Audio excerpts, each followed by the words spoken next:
Hi guys! Alright, so magandang umaga po sa inyong lahat. So andito po si Kindness ngayon guys. So palabas ako ng bahay. Titignan ko yung sasakyan kasi nga maya-maya po alis po kami dahil dapat ako lang sana kami ng anak ko.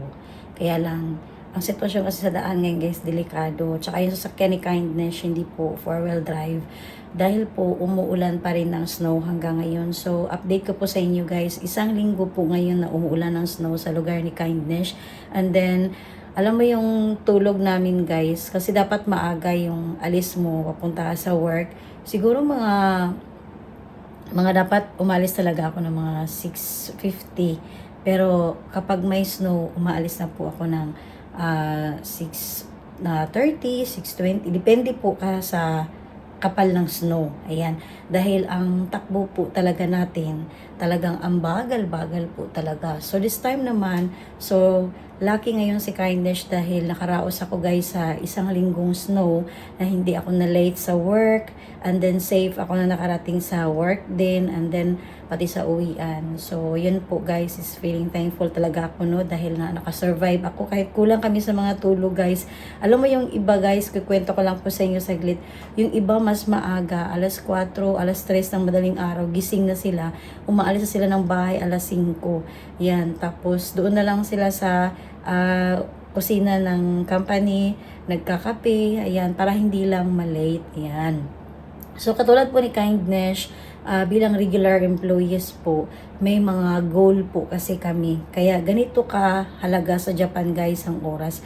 Katulad ko po na bilang regular employee po dito sa Japan, sa company po namin, kapag malate ka po kasi, madalas apektado rin po yung bonus natin. Ayan, so sa mga hindi pa po nakakaalam, kasi depende po yan guys sa sahod at sa bonus nyo. So, kailangan para hindi ka malate, dahil pag may late ka po, hindi naman malaki talagang mawawala. Pero, alam mo yung may goal ka bilang regular employees. Ayan. So, ganyan po guys, at kailangan maaga, kahit hindi ka naman regular employees, may mga goal po rin yun. Kasi may mga may mga konting din, pa-bonus. Kaya, yung iba, maaga rin talaga. Alright, so dito naman guys, tayong mga Pilipino, kahit wala tayong bonus, kapag dating sa trabaho, ayan, masisipag kasi tayo, ayaw natin na malate din. Lalo na kapag nakatira na tayo dito sa bansang Japan, so parang mas gusto talaga natin na ma-perfect natin yung oras, ayan, sa trabaho. Alright, yan po, so nakita niyo po guys, may kumot ako dyan, o diba? So, dyan ako nakatambay, nagising ako, and then maya is magkakape ako, dahil nga yung husband ko po, ayoko po madisturbo siya, kasi nga, late din yung uwi niya, ayan, so yun po ang pinakamahirap, dahil nga po, panggabi po siya, so paglabas niya, punong-puno na ng snow, natabunan na yung sasakyan niya, kaya nilinisan pa niya, ilang oras yun, mga siguro 1 hour, depende po sa kapal nga ng snow. And then, syempre sa daan, ang bagal din po talaga ng takbo. So, ayun, pinagpahinga ko muna kasi mamaya-maya alis kami. Hatid namin yung anak ko, diba? May work yung anak ko po ngayon, guys. Okay, so, maya-maya din is magluto lang ako ng almusal. And then, labas muna tayo, guys. Pakita ko po sa inyo yung sitwasyon ng namin, yung mga sasakyan namin sa labas. Kasi nga, mamaya alis kami, diba? Malaki talaga ang paglilinisan. Okay? So, labas muna tayo guys. At pakita ko po sa inyo yung sitwasyon ng sa labas ng bahay po namin. Oh, right guys. Ayan. So, grabe oh, ang snow. So, hanggang ngayon guys, umuulan pa rin talaga siya. Ayan. So, hanggang doon sa kalsada. Okay? Ayan po. Ayan na yung sasakyan ni Kindness. So, kagabi kasi, mga 8 PM ako nakawin ng bahay. Ayan lang po. So, natabunan na siya, no. Pero yung sa asawa ko din po, ito yung maganda kasi pag may bubong yung parking area mo sa labas ng bahay, may ka pa. Yan, hindi katulad ng iba na malaking lilinisan katulad nung sa isang kapitbahay ko, ayan. So, yung sa asawa ko naman, dahil panggabi po siya, wow, ang dulas si Kindness. Dahil panggabi po siya guys, ganito po yung ano niya sa taas ng kanyang sa roof mismo ng kanyang sasakyan. So ang kapal ng yelo doon guys sa lugar niya mismo. Yan. So nalinisan niya yan guys kasi nga kanina umalis siya. So ito yung sitwasyon po ngayon ni Kindness dito. So ito yung mahirap guys, isa sa mga dahilan na hindi ako basta-basta makakapag-vlog. Yan, kung napansin niyo po. Kasi sobrang lamig talaga. Ayan po yung daan. Oh, ayan po. So, napaka-delikado po dito guys. Kapag, yung bilis ng takbo mo. Ayan. Hanggang doon sa kalsada. Ayan. So, lalo na po sa mga tulay. Okay. Alright guys. So, maya-maya is alis tayo. May nahulog pa. Hindi ako makatudong maglinis ng bahay. Ganitong sitwasyon guys kasi mamulupot ka talaga sa lamig. Ayan yung aking sa kabilang bakura natin guys, sa gilid po. Ayan na po yung sitwasyon natin. So although guys, napakaganda po ng ating nilagay ko po na solar lights kasi nga sa gabi, katulad po kagabi, hindi ko lang talaga siya na-vlog. Ang ganda-ganda po tignan niya kasi umiilaw siya. Ayan. So siguro baka mayang gabi makuhanan ko ito. Ayan. Ang ganda na tignan. Tapos may mga snow pa siya na nakailaw. Ayan. Alright. So ayan guys, hindi kami pwedeng magsampay sa labas. So ano ba ginagawa namin kapag ganitong sitwasyon? Siyempre hindi tayo pwedeng hindi maglaba. Sa isang kwarto ko po na bakante, doon po kami nagsasampay, and then may heater din po doon. So yun ang magsisilbing natin. Tapos parang may pang po sa damit natin na parang matuyo talaga siya. Yan. So ganito ang sitwasyon sa Japan. Kaya yung mga namin dito guys, mga washing machine po is may talaga siya na dryer. Hindi pwedeng walang dryer talaga. Mahirap matuyo. Alright? Ayan. So sa kabila naman guys, tignan natin yung gilid ni Kindness. Ito pala yung update ko sa aking mga tinanim guys. Ito kasi pang winter na bulaklak. So ganyan lang yung niya. Yan, yung pagka ng bulaklak niya. Pero sa pala guys, sa itong bulaklak na ito, mas nagtatagal pala yung mga ganitong klaseng bulaklak niya. Ayan, kung nakikita niyo po. Pansinin niyo po guys, yung ganito. Ayan. Compared po sa mga ganito na bulaklak. Okay? Ayan, buhay pa naman yung iba. Pero mas pala yung ganito. Nakita ko kasi talaga, ito yung nagtatagal. Ayan. Tapos may pa pala siya, oh. Ayan, mamumulaklak pa siya lalo. Ayan, bubuk-buk, pa yan. Mamumukadkad pa. So, ito na po yung ating sitwasyon. Alright? Sa gilid po ng bahay ni Kindness, grabe. Hanggang ngayon umuulan pa rin ng snow. So 'di ba? So lucky po ako guys dahil nga Sabado ngayon wala akong pasok sa trabaho. Buti na lang hindi ako magang nagising kaya isa sa dahilan na masarap ang tulog po. Nakatulog po ngayon si Kindness ng 6 hours. Ayan. And then ito naman guys yung ating update ko po sa aking alugbate. So nilabas ko na po siya. Although guys talaga nabuhay po siya ng pero hindi talaga siya yung bang tawag doon, yung hindi talaga yung makabuelo sa kasi makabuelo yung tanim kasi nga hindi ko rin po kasi siya na ilalabas dahil nga busy sa trabaho, and then kahit ilabas ko man po siya guys, malamig ang panahon sa Japan. So yung alugbati talaga, maganda pala talaga itanim sa summer. Yan, kasi sa loob ng bahay, hindi siya nakakabuelo kasi hindi kami madalas nag-heater, lalo na kapag may pasok kami lahat sa trabaho.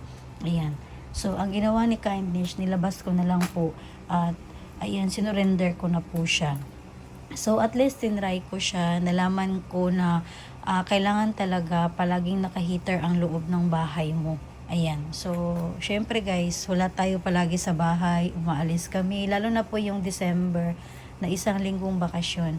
So, panay ang alis namin sa bahay.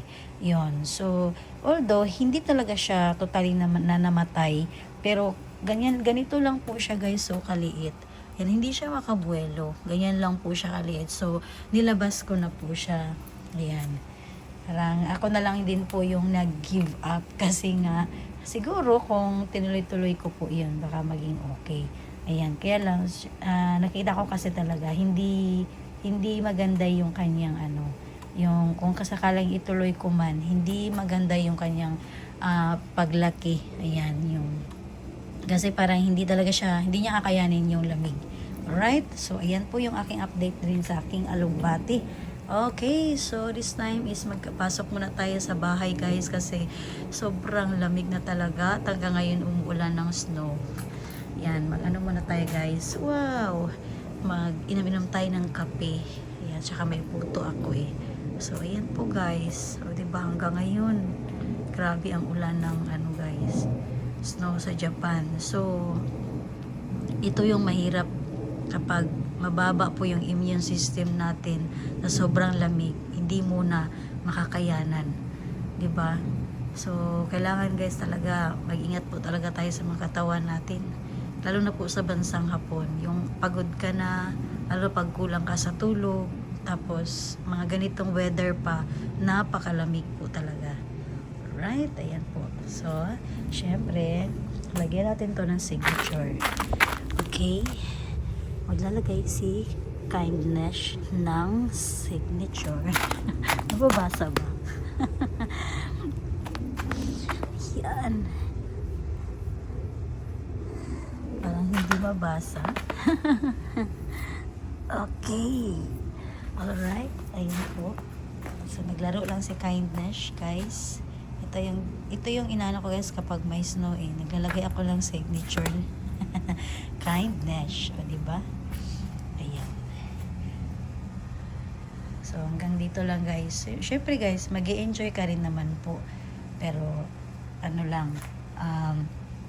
kailangan mo lang talaga din na yung mga suot mo, mag-ingat lang din po tayo.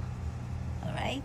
Right guys, at nasa loob na po ako ng bahay at syempre magkakape tayo, no? And then may puto ako na binili na may halo siyang kamote, 'di ba? So samahan niyo po ako guys ngayon sa sa umagang ito mag-almusal.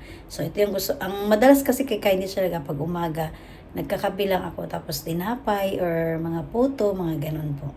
Okay? So magtimpla kita kape guys kay tugnaw jud kaayo, grabe yun. Right guys, at ngayon nasa kusina na po tayo. So, ito lang po yung aking vlog ngayon. Ito yan po at samahan nyo lang po ako saglit guys sa aking pag-almusal nito. So, ito po ay puto. Ayan. So, kamote po. Ayan. So, mayroon din po sila ginagawang puto dito sa Japan. Ayan. Hindi nilagyan nila ng kamote, kung ano-ano po. Ayan. So, magaling rin po sila. Ang kaibahan lang po talaga, iba yung lasa.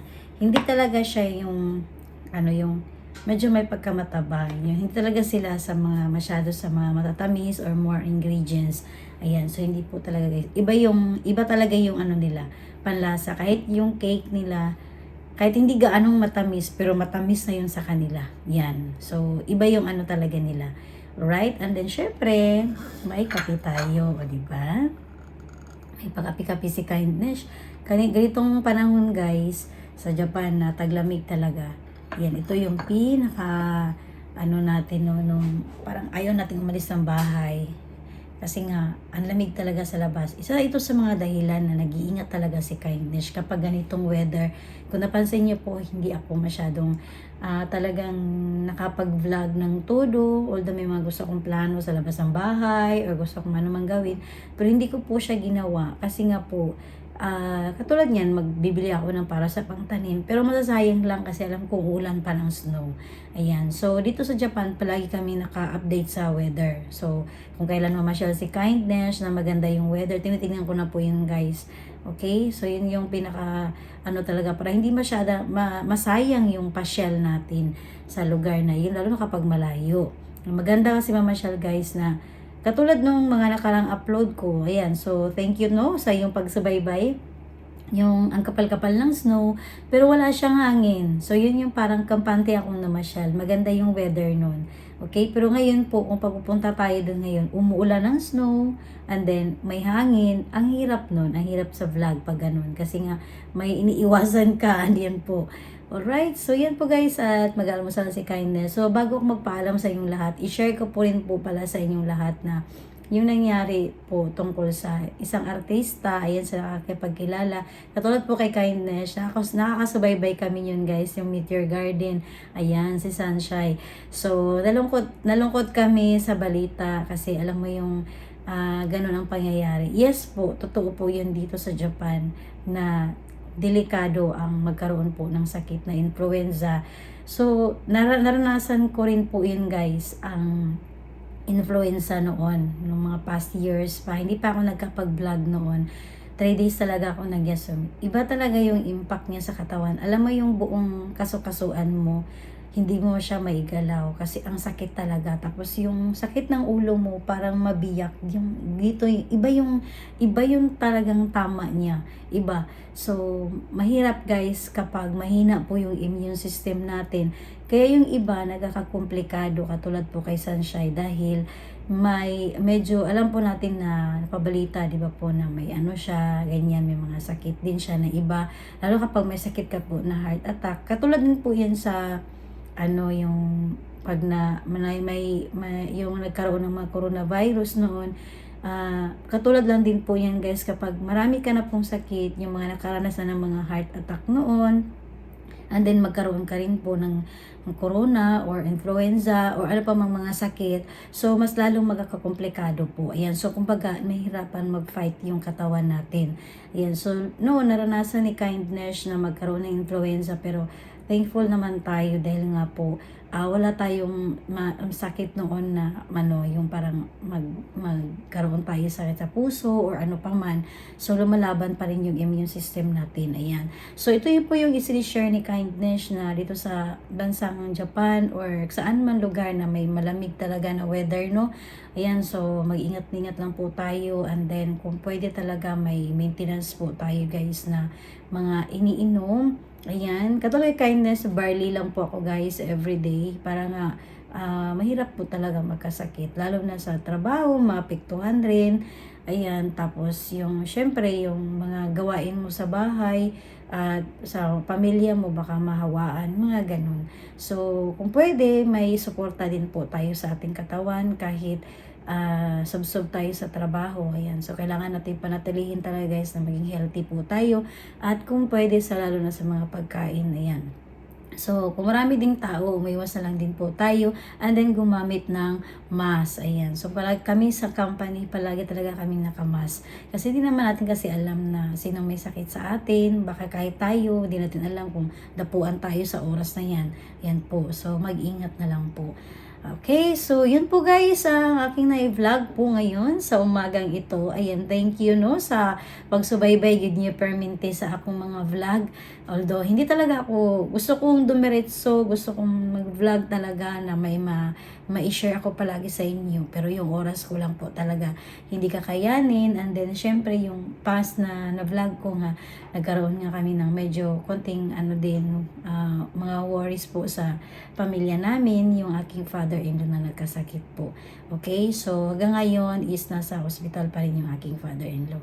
Alright, so yun po guys, at maraming salamat po sa inyong lahat. So ako muna yung paalam at inumin ko muna yung kape guys kayo malamig na to ba. Okay, bye guys, thank you for watching po.